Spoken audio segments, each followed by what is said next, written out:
So important topic I want to get across to people is the mitochondria organism that lives within the cells of our body is linked to energy. Once that's basically burnt out, your energy, and you go, oh, you're buggered, and basically your testosterone lowers and everything, and you decrease and all that stuff. So this is where it's important to realise that you get a greater metabolic shift.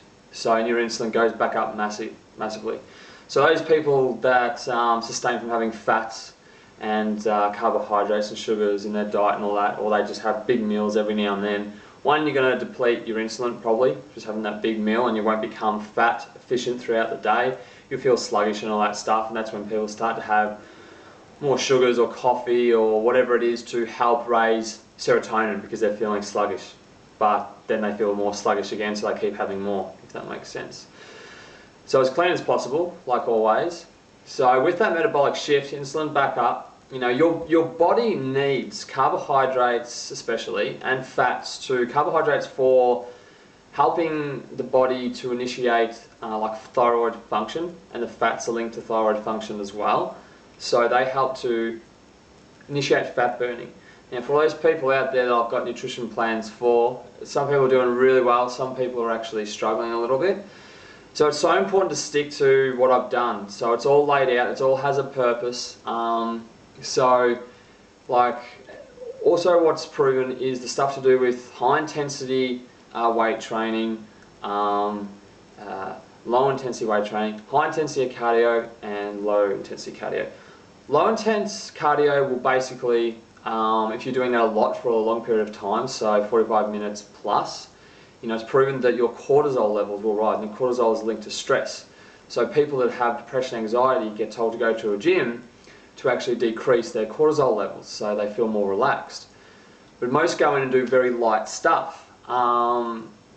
Doing high intensity stuff decreases the cortisol level better. So doing low intensity for long periods of time, even if you start doing more than 2 times a week, the low intensity, the cortisol levels will actually rise. You actually will then, because cortisol is linked to fat as well, you'll put on more fat. So with my training, it's all high intensity weight training. I don't do any cardio. I can manipulate with my timing, with everything, and I can build muscle, and I can actually lose body fat at the same time, still sleep well, still feel well, still go to the toilet fine, because these are very important factors to take into account.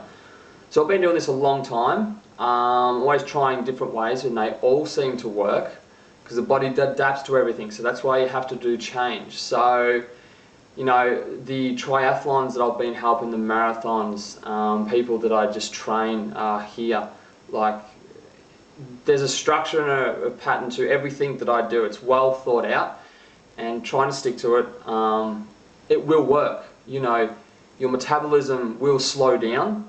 Literally, you need it to be fast. It will slow down if you don't have fats and carbohydrates to help it keep going. Now, you don't need a lot if you're not training at all, and all you're doing is just say walking. Yes, you don't need a lot of energy at all. But on that note, if you have crap food, it will store immediately. It won't burn, and you will decrease your insulin rapidly because your insulin will be in a very neutral state. It won't have any spikes from no intense cardio.